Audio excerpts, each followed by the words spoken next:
Hey everybody, welcome back to the I Play 2 podcast. I'm your host, Rob Adler. This week, Swedish hockey player Carl Klingberg joins the show. He played in the Calder Cup finals in 2014 with St. John's in the AHL, and also played with Winnipeg in the NHL. After that, he played 7 years with Zug in the Swiss League, where he won back-to-back titles in 2021 and 2022. Also, Carl has represented Sweden at the World Juniors, where he won a bronze medal in 2010, the World Championships, where he won gold in 2017, and the last 2 Winter Olympics. His brother, John Klingberg, was a 2018 NHL All-Star and was a teammate of Carl's on the 2017 gold medal winning Sweden squad. Carl, welcome to the show. Thanks a lot. Appreciate the nice intro.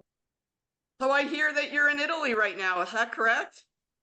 Yeah, it's correct. I'm sitting here in Bologna in the middle of Italy. The weather forecast in Sweden was so bad, so I just booked a last-minute trip to Italy. So hanging out right here now, going down to Florence here in a day, and then coming out Pisa and up to La Spezia, and then back again to Bologna to fly home next Sunday. So a little road trip, drive around, see things I haven't seen before in Italy. It's going to be awesome.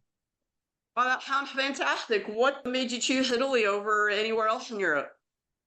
I mean, I've been pretty much everywhere in Europe. We went to Albania and Greece last week too. And like I said, Sweden, you never know what you're going to get in the summer for weather. And we just wanted to get out of Sweden for a while where the sun is shining. And actually, I just took something random. It could have been anywhere. You mentioned you were in Albania. What was Albania like? I don't know many people who've been there. Albania was special. I don't know how many people have been to Europe listens to this, but in Europe in general, you have the European Union and have the same system with money. You have the euro. Albania is one of those less developed countries after the Cold War was over, and they still didn't develop that much. It's a little bit poorer, so they don't have a membership in the European Union yet, and they're a little bit further behind, but the country's so beautiful. It's amazing. It's so cheap. It's a really cool country to go visit. If you want to see more than those standard countries that you go, like France or Spain or Italy or whatever. So for me, it was just one of those countries I haven't seen yet. And I just want to see all of the world before I leave this planet. So it was one of those countries I just wanted to see.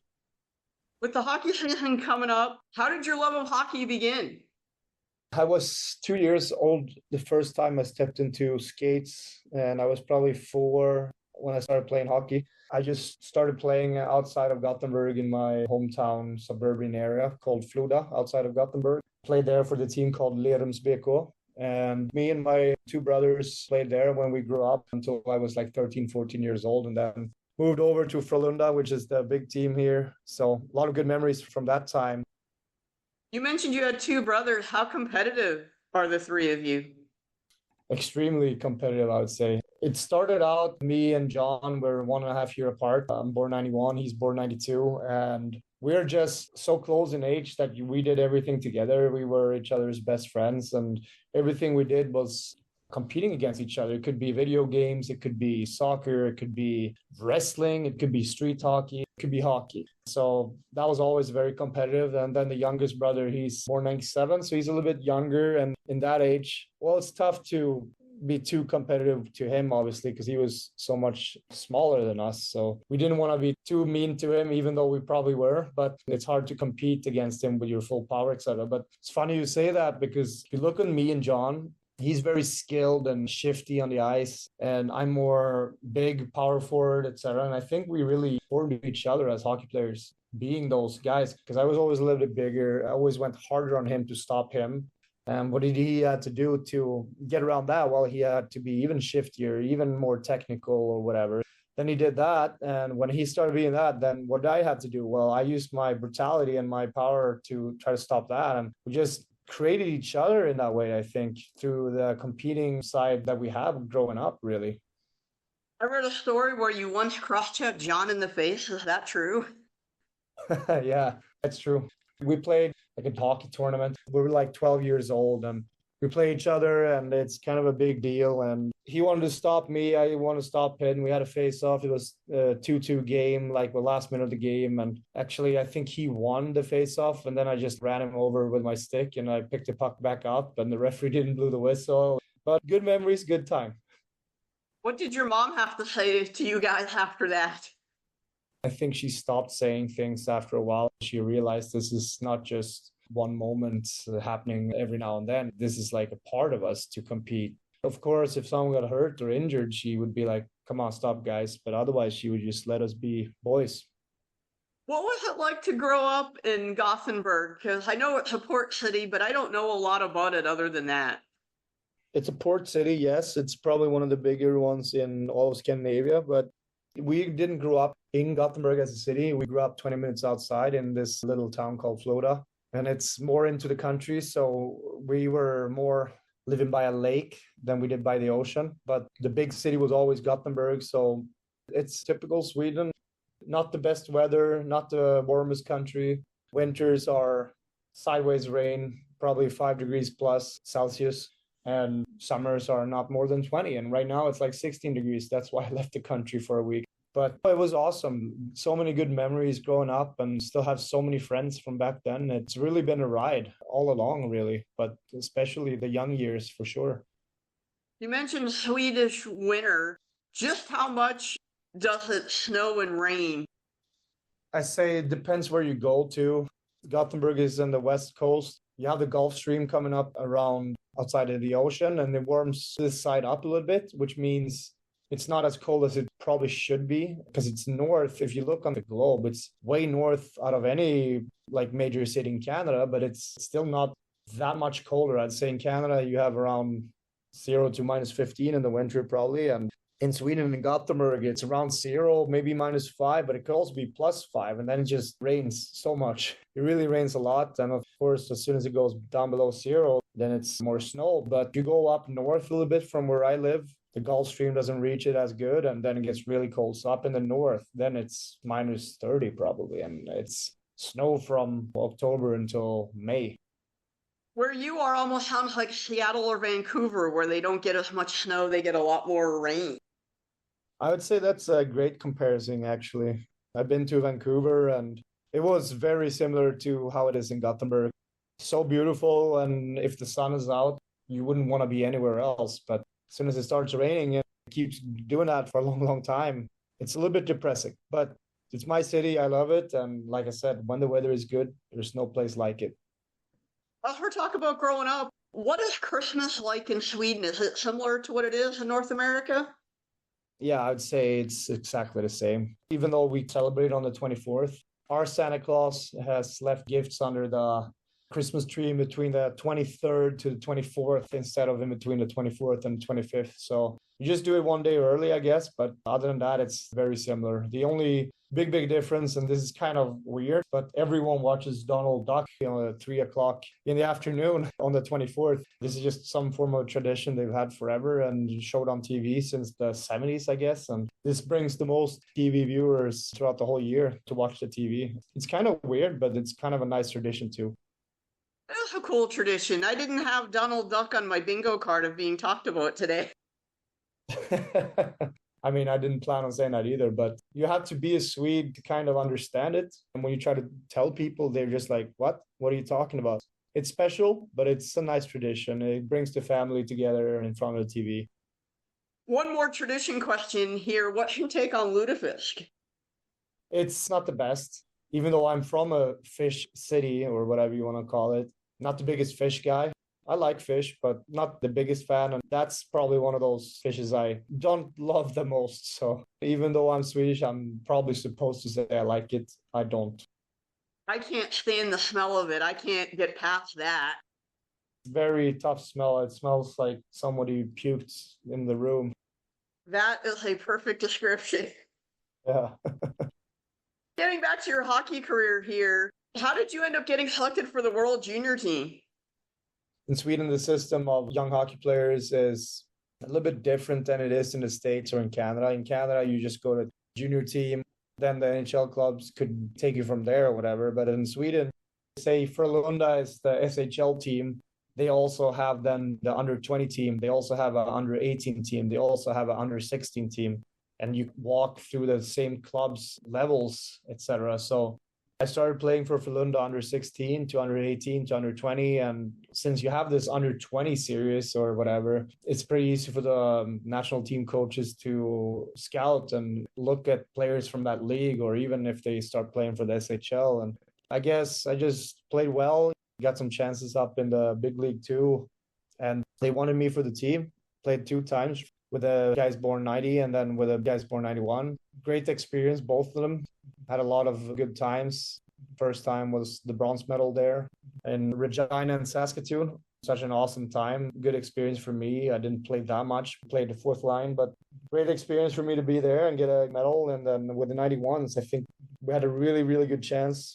We went to a shootout with the Russians in the semifinals and just lost by an inch. Then we lost the bronze medal game. So no medal from that one, but we were so close, and would have been an awesome experience to get another medal, obviously, but great experience and so much fun to be there and to see both Saskatoon and Regina, and also Buffalo when I went there with my own age group. What was it like for you as a teenager to be able to travel internationally and just get the experience off the ice? It's a really good experience, especially for like the language and the culture and understanding everything, what's going on around the hockey and the culture and the city and whatever it could be. So it started out, my first time in North America was actually just a normal hockey camp that you can attend to if you want to outside of Toronto in Brentford. I think the team of the camp was Brantford Rattlers or something. I had a really good time there. And I mean, everyone in Sweden, they learned the language in school from a really young age. I can't remember how young, but it's British English. So I knew English, but I didn't knew how to do it on a regular basis. But going there for 2.5 weeks was just awesome, because then I started talking more and more. I understood that, hey, I know this language. I just need to keep talking it, keep spreading my wings out and have some guts to speak it and say wrong sometimes. And I kept on doing that. And then coming back every now and then for under 17 or under 18 or under 19, under 20, and going back and forth and being drafted and doing interviews in English, et cetera, et cetera. It just helped me a lot, and really cool to see so many places too. I mean, I feel like I've been all over the Canadian East Coast and the American East Coast, played there a lot with the minors in the AHL. And I think you would never see so much of North America if it weren't for hockey, because how would I otherwise get there? I would just go there for a vacation or something. But now it really became a part of my life for 4 years or even more, with junior years included. So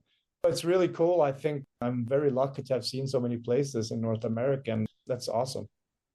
In North America, what was your favorite city to go to? Wow, that's a hard question.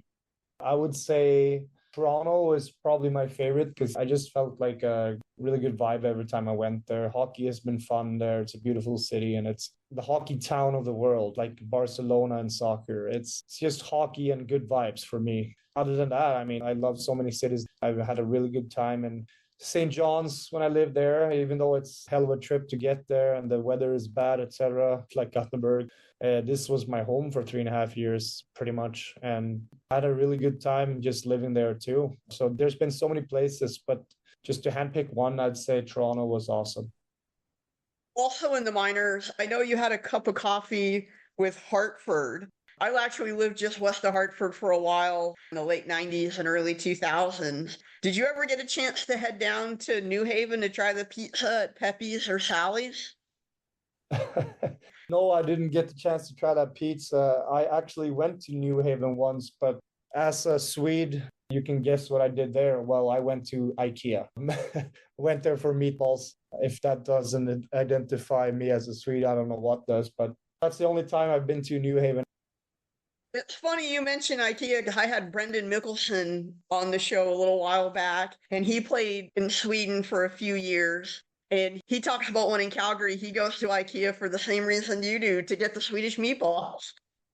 Yeah, that's awesome. I mean, for us, IKEA is such a big deal. Actually, it's like you go to another country and right away you just, oh, I'm Swedish. Okay, IKEA, they're saying that right away. Or Zlatan Ibrahimovic or ABBA. That's the 3 things they always say. And just like, yeah, I know IKEA is from Sweden. I'm from there. You don't have to say it. But we actually go there also all the time, even for lunch or whatever. If you just want to stroll around and get that Swedish feeling, it's kind of nice to go there. I actually saw you play once in the 2014 Calder Cup Finals. I went down to Cedar Park just outside of Austin and saw you play in game 2, the game that Michael Hutchinson stood on his head and stole the game. Oh, yeah, I remember that. We lost 4-1. I think we lost the first game, then we won the second, and we felt like now we have a good chance.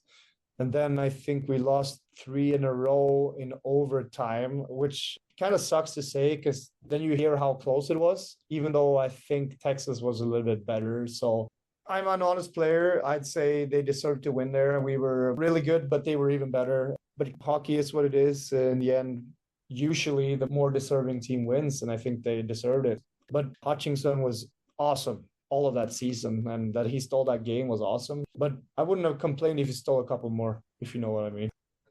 I do know what you mean. And I was down there because I wanted to see Josh Morrissey, who at that time was a huge, huge prospect. And leaving the game, I was like, they could have thrown anything at Hutchinson. It wasn't going in. He was awesome. And we had really good players like Adam Lowry. He was also part of that team, I think. There and then you didn't understand how good and how long of a nice career he would have. But Adam Lowry today is, to me, is such a humble, easygoing, nice guy. And see him wearing that C for Winnipeg, that's just awesome because he's so deserving to that. Same with Morrissey, like he's such a great player now, and to see him go through those steps that I've done too. Same thing, Scheifele or even Truba. That's just so cool to see these players. What was it like to play with Scheifele? Because Scheifele is, I think, a guy who gets overlooked in how good he is just because he plays in Winnipeg and they don't get a lot of exposure, especially in the States. There was no denying of his skill, but I think when he played junior that year or whatever, he played good, but then he came to the HL and it was a big step for him to go play men's pro hockey. But he got the chance and he really took it, and then he just kept on developing like hell. So it was really cool to see how he took it from just being a boy playing hockey and being skilled to being a man. And now look at him. He's just top 100 player in the world, I'd say. Speaking of development, how hard of an adjustment was it for you coming from Sweden and playing in the bigger ice and having to go play in the smaller North American rinks? I think for me, the step from Europe to North America was way easier than it was coming back from North America to Europe. My playing style is a little bit more north-south and go to the net. On a smaller rink size, it's always easier to try to go to the net because you're always closer to the net, even though you're by the boards. So for me to go to North America, it was just like, wow, this is better for me. This is more fitting to me, suiting my style. Coming back from that, when I played this 1 year in Russia, this was way tougher because, well, most of those players were used to the big ice and I wasn't anymore. And then trying to readapt to that, that was tough. But I really like the small size and it suits my style a lot. And I think that transformation, that was not the hardest. It was just coming back again. That was tougher. What was it like to play in Russia? Because I haven't had anyone on that's played in the KHL. It was kind of a mixed experience, I would say. What you think of Russians or what you think of Russia, you hear a lot of things, right? And you think, is it really like that? And I can confirm it's like that. But it's not all bad because of that. This city was awesome. I had really good teammates. I think they were awesome to me. We had a lot of fun together also. It's a big country, so it sucks to travel, but the way we traveled was still as good as it gets. I had a lot of fun there. I just had a bad experience maybe with the coach that we didn't get along so well. And this Russian style of coaching and my playing style maybe wasn't really connecting so good. So I did not get the best chances maybe that I wanted. So for me, my experience there, if I just had a better hockey experience, I think I would say even better things about Russia. But if I can disconnect my personal ego a little bit and just think of how is Russia, it's not that bad. I mean, of course, you have some cities that are poorer and you can see that some people don't live that well, but isn't it the same all over the world, really? Like there's poorer areas, there's better areas, and it's the same in Russia. So it's a mixed experience, but I had a lot of fun. And I wouldn't mind if it wasn't war, etc., and all of that talk about not going there now and the Ukraine stuff, etc. I wouldn't mind just being in Russia again, but obviously it would have to be in a good place in my life, etc. too. It's just that I feel like where I am now, it's a good place. I don't have to go back, even though I wouldn't mind going back. So Russia is special, to say the least. And I don't think you can describe it unless you've been there. It's hard to just explain it. How much of a language barrier was it? Because I can't imagine that there's a lot of English spoken in the locker rooms. The coach spoke really good English, so actually that wasn't a problem. But since most of my teammates didn't speak English, I'd say half spoke English, half spoke only Russian. Then obviously most of it had to be in Russian, but the things we had to know, he switched to English. So we made it work. Being in Switzerland, there's been some players too that don't speak the best English. So you get used to playing abroad from Sweden or from North America that you can't communicate with everyone. And it's tough, of course, if you want to tell someone something important, but you can make it work because people are nice. People are actually willing to help you translate, etc. So with the coach and the imports and some of the Russians, it wasn't a problem. But just walking around the city, you go to a grocery store or whatever, then you actually have to learn Russian if you want to communicate with these people because they don't know English. They don't know anything like that. So just those simple Russian terms is something you probably have to learn there to just get around. One more KHL question here. Did you get a chance to play against Sergei Mosyakin? Because he's probably, I would say, the best Russian player never really to play much in North America. I got the chance to play against him. He was in Magnitogorsk then, I think. You could really tell he was awesome. I mean, he was already 36 or 37 at that point, but he was just dominant. You could tell that he had so much respect and that he was that good.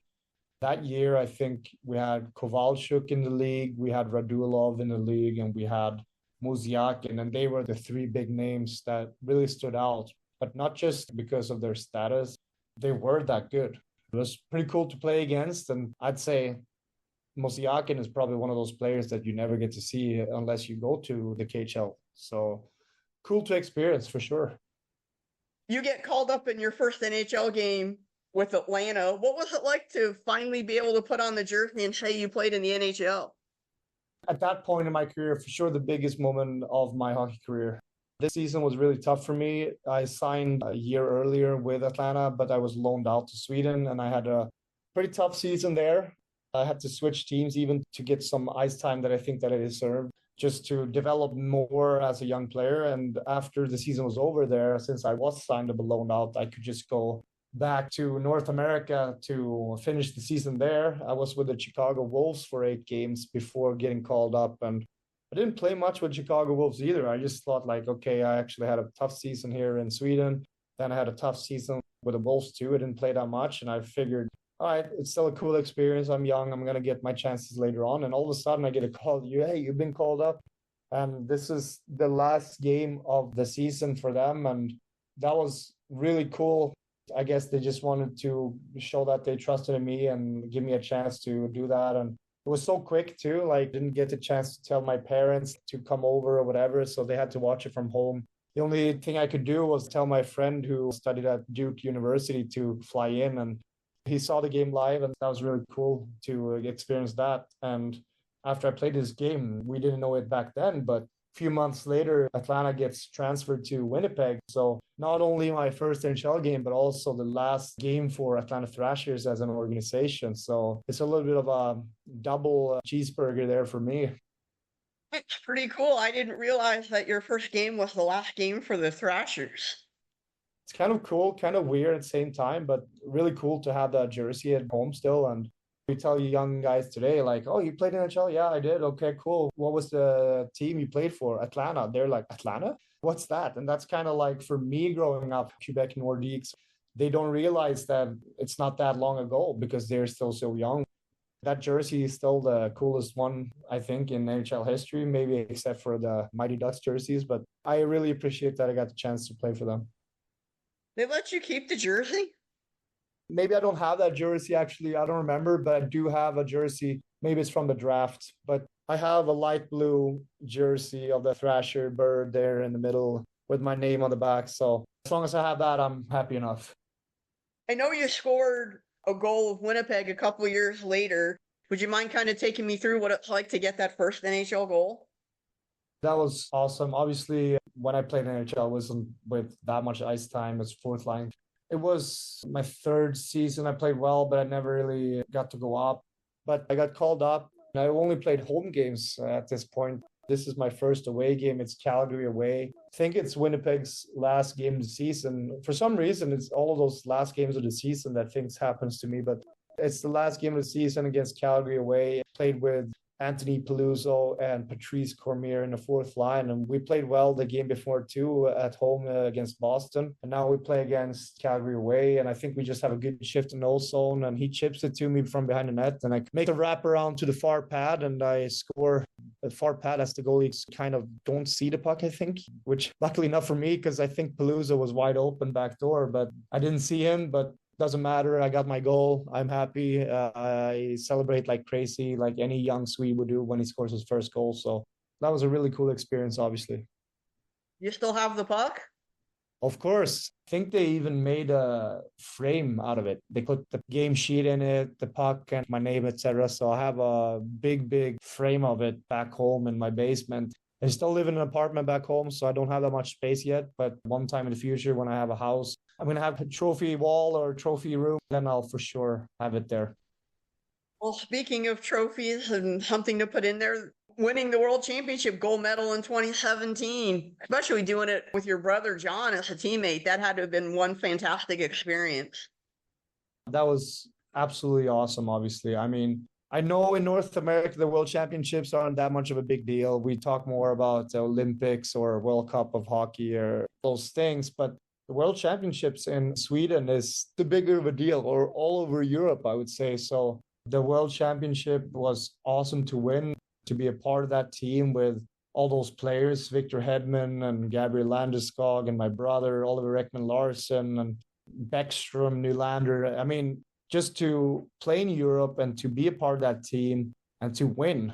And like you said, with my brother, I couldn't even have made it up better myself. So obviously so happy to have a gold medal from the World Championships. And this is probably my biggest moment in my career, if you just look on like trophies or participation or whatever. So very proud of that. Had you played with your brother professionally before that? Yes, we played together in Frölunda when I was 19 and he was 18, or if he was 17, I don't remember. But we played a couple of games, but this was at the point of our careers when we didn't play that much yet. But we played a little bit professionally together there, and then I switched teams and we kind of played against each other there in the SHL. And then we also played against each other in North America. But since then, we haven't played with each other or against each other until the World Championships, where we got to play together in this national team. So we played against and together with each other, which is really cool. Speaking of playing against each other, I know there was a Winnipeg-Dallas game that you guys faced off against each other about 10 years ago. What was it like just to play against your brother in an NHL game? I got called up a couple of games before. I think I didn't play the first one. I played the next one, didn't play the next one after that. Then Dallas is supposed to come into Winnipeg, and I'm hoping so much for a spot in the roster, and they play me. But honestly, I don't think I played more than 4 shifts that game, but 2 of them was against my brother. And this is also my last NHL game. Again, the last game somehow. But I remember that those 2 shifts, we have 2 battles against each other. One time, he has it down on his right-hand corner in his D zone. I know that I'm not supposed to go after him. I know I'm supposed to cover up. I think there's someone else who is like F1 coming in. But at that point, I saw him. I saw red. Then I just like, screw the system. I need to get him. So I went down and I hit him really bad from behind. Nothing really happened though. But I remember he was screaming like, oh, like, what are you doing? Or something like that. This was awesome, obviously. And I think we were laughing about it after. But then again, sometime in the second period, I think I go down the right wall, kind of getting locked in by him. He's gapping in on me, and I see that now he wants to try to hit me hard. And I don't really have a chance to carry the puck in, so I kind of dump it in. And as he follows through, he kind of like runs into me, and I still stand on my feet, but he falls backwards, and the referee flies away too. And this whole thing is really cool to see because there's a picture of it, and it looks like he's on the ice, the referee's on the ice, I'm standing up still, and well, I'm telling everyone when they see the picture that look who's the bigger brother now. So it's a really cool game, really cool experiences from that game. And well, obviously my last NHL game too. So we can talk so much about John, how good he is and how many games he has, etc. But for me to be able to say that in my last game, I took him out to the ice. It's still something he can't beat. So that's awesome. Once you get the house, I imagine that picture is going to be front and center in your hockey room. I don't know. I mean, I could do that just to bug him, I guess. But on the other hand, then he could just say, Carl, that's cool. But I have what, like 600-700 games? Shut up. And I would probably just, okay, yeah, you're right. So I don't have to do that. But obviously, it's kind of a funny joke still to break the ice a little bit sometimes. And he likes to joke about it too. How close are you guys off the ice? Because I know with him playing in North America and you're playing in Europe, you don't get a chance to see each other a lot. But in the off season, how much do you guys get to hang out? He's my best friend still. So as much as possible, he has a wife and 2 daughters now. So he doesn't get to come out as much as before. He has to be a father and etc. But we try to hang out as much as possible. And we're a good friendship group from our city. And everyone goes back in the summer. And I try to hang out with him as much as possible. And I think his goal is the same. And if you ask him, he would say like his brothers are his best friends as well. So we're very close, talk all the time on the phone or Snapchat or WhatsApp messages or whatever it could be. But as soon as we're back both at the same place, we try to hang out as much as possible. If it could be golf or just barbecue nights or going out for a couple of beers with our friends. It could be anything really. Away from the rink, what's the favorite memory that you have with your brothers? Oh my God. That's a tough question, but there's so many memories obviously together. There's been vacations when we were young. There's been all these street hockey tournaments we had outside when we were young. It could be a snowball war. It could be anything really. So I don't know if I have like a special or favorite memory, but it's just the memory of growing up besides 2 brothers and all the things we did together and still do together. It's hard to pick out one. It's just the overall experience to have a best friend and a brother and to be able to hang out with them and share thoughts and still have the same interests besides hockey, like playing golf. And we all become really good friends with each other's wives and girlfriends, etc. So we're a really big group of people that hang out together and really like to hang out together. So I think the overall experience to just have a really good friend, I'd say the really best type of friend and a brother, that doesn't go just for John, it goes for my younger brother too. So all of that together combined with all those memories you had growing up and seeing where you go in life, etc. together, it's just an awesome experience and awesome ride we've had along. And by all means, the ride is not over yet. We're still going to create memories together forever until we pass away. So hopefully we can just keep on being like as close as we are now. And I don't see a reason why we wouldn't. Out of the three of you, who's the best golf player?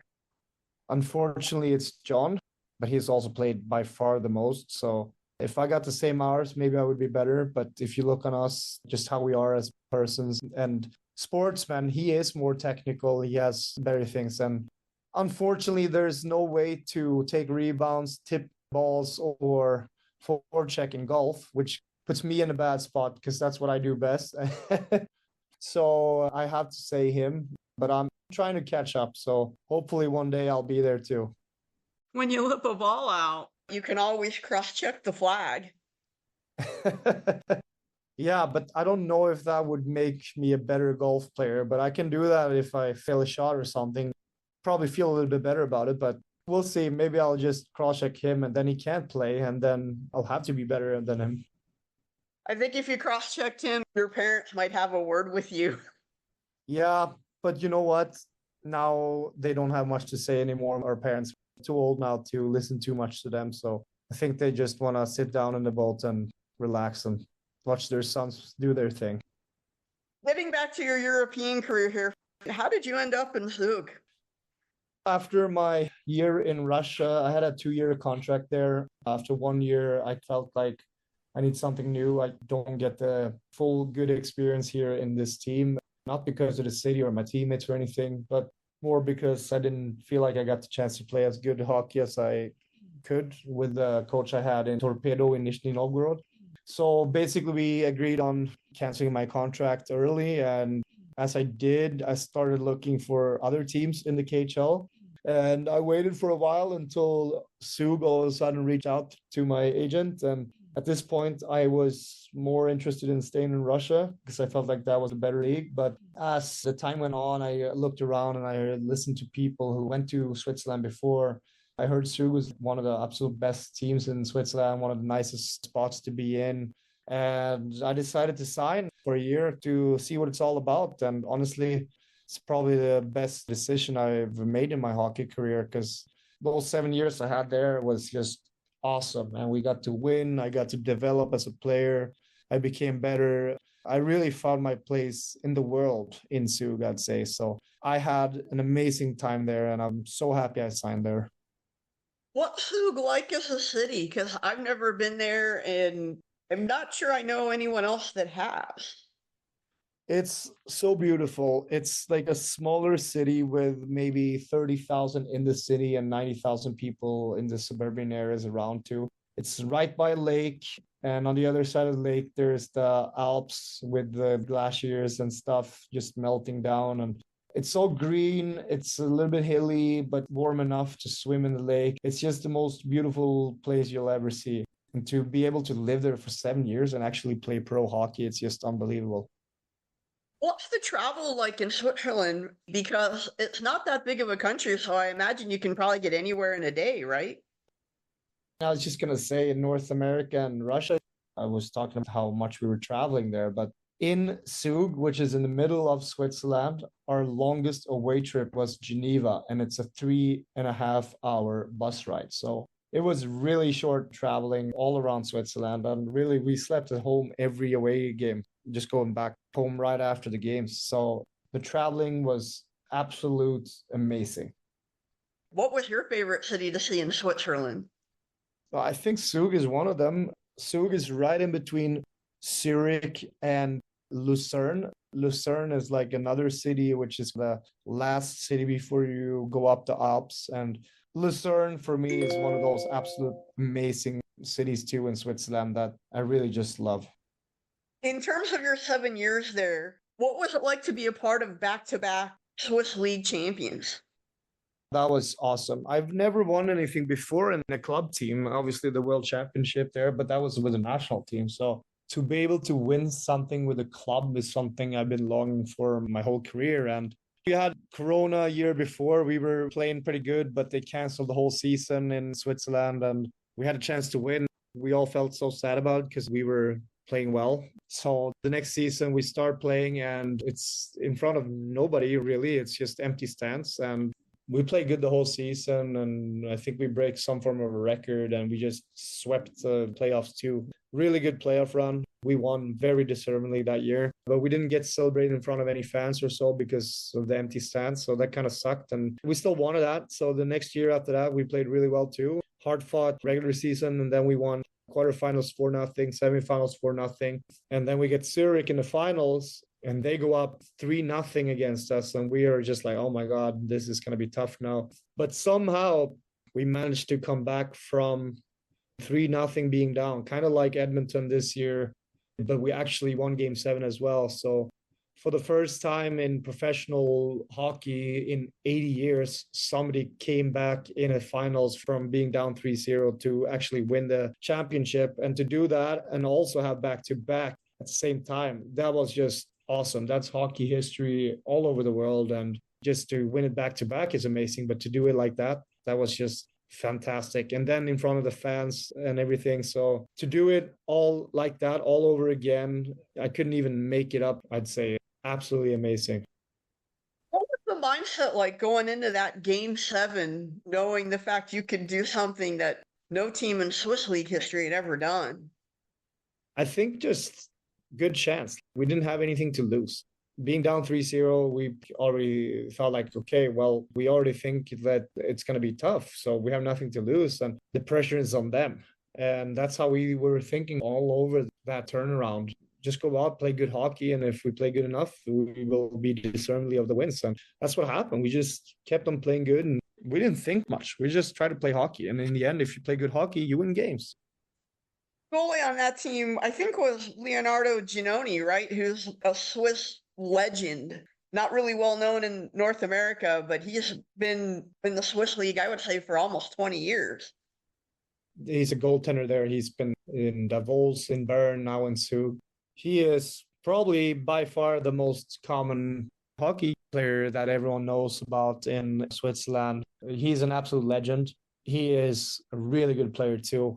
I think if you pick out one tennis player from Switzerland, everyone says Federer. If you pick out a soccer player, you probably say Shaqiri or Jan Sommer, the goalie. And if you pick a hockey player, you'd say, well, now there's other good players in the NHL, but over the last 20 years, I'd say Giannone is the most common name. And he really played well for us, those 2 wins. He stood on his head to make sure that we got the chance to win, and we did. So really good player, even better person.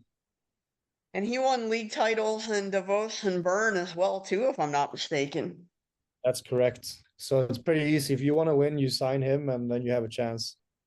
You ought to take him back to Sweden with you. I can try, but he has it too good in Zug right now. So I can call him, see what I can do, but I don't think I can do much for him, to be honest. He's found his place in the world, and happy for him. Would be really nice to have him too, obviously. One thing I didn't ask you about, who are some of the idols that you had growing up? I think my biggest idol was Matt Sundin. I got a hockey card of him when I was maybe 6, 7 years old. It was glassed in. That was my first insight to how cool it was to have a hockey player as an idol. But as I grew up, I started having less and less idols. I tried to make myself as good of a player as it possibly gets. But as a young player, for sure, Matt Sundin. I am a gigantic Toronto Maple Leafs fan, and hearing that warms my heart. Awesome. What was behind your decision to return home to play in Sweden? I think I was still looking a little bit for a deal in Switzerland to be able to stay. Me and Sue figured it's time to move on. I kind of wanted to see what it was all about in Switzerland first, but then I realized that I'm not going to get what I want. I just felt like an urge to go back to Frölunda, which is my hometown team, to play for them, to feel like a part of Gothenburg again. And after being away for so long and developed as a player, to be able to come home and show what I was all about now, this was something I was really longing for. And family and friends, playing in front of them, moving home. It was a lot of different aspects that made me go back. Is it nice to be back home and have all the familiarity around you and be able to get paid while doing it? Yeah, it's awesome. It's very tough to just get that because you sign for teams, but not very often is it going to be your hometown team and you just have that. And I get to have that right now. And that's just something I have to really appreciate, to be able to play for my hometown team, to play for where I'm from, to play in front of my friends and family, and to do what I love the most, to play hockey and earn money on it. I mean, I'm really appreciative on that, to be able to do that, and really have to embrace the chance I get to do that. I mean, I know that hockey players, they don't play forever. I mean, I'm 33 now, and players play until they're 35 to 40 years old. And what I'm trying to do is to do it as good as I can, to be able to deserve new contracts and stay there too, and be there for as long as I can before my body tells me to quit. But as of now, I just appreciate it. I'm trying to embrace it to the fullest and stay for as long as I can. When you see somebody like Yager who's playing over 50, do you have any thoughts of being able to play for that long? Just having fun for sure. But if you ask my body already now, it's getting tougher. If you ask it in 10 years, I'm pretty sure it will tell me that, Carl, you need to stop. So we'll see. And I guess 1 year at a time, who knows? I don't think Yager was thinking he was going to play until he was over 50 when he was 33, but you never know. But I'm also fine with playing until I'm 35 to 40 at some point. The later, the better. But it's also going to be more decision about where I am in my body, in my life, etc. If I'm settled with that, if I have something else to do. But for as long as I can, I want to play for Frölunda. As long as I can justify myself, as long as they give me a contract. That's the dream, to play there, to win with Frölunda, and to play for as long as I can. Looking back on your hockey career thus far, how would you sum it up to this point? It's been a long hockey career, and I could probably sit and talk about it for days, to be honest. There's so much, but we don't have that much time. But All I can say is that I'm happy doing what I do. I'm happy to have a brother to be that close to and to be able to watch him play as well and to have reached goals with him and to play against him and everything. I know that I'm in a good place and I'm very happy about that. It's not over yet. The ride keeps going. Carl, I want to thank you so much for joining the I Play Too podcast today. I appreciate it. I love hearing your stories about playing in Sweden, North America, Russia, Switzerland. You've had one heck of a career, and it's also great to hear about how close you are with your family. Take care and have a great season this year. Thank you. Appreciate being here. Have a great day and summer.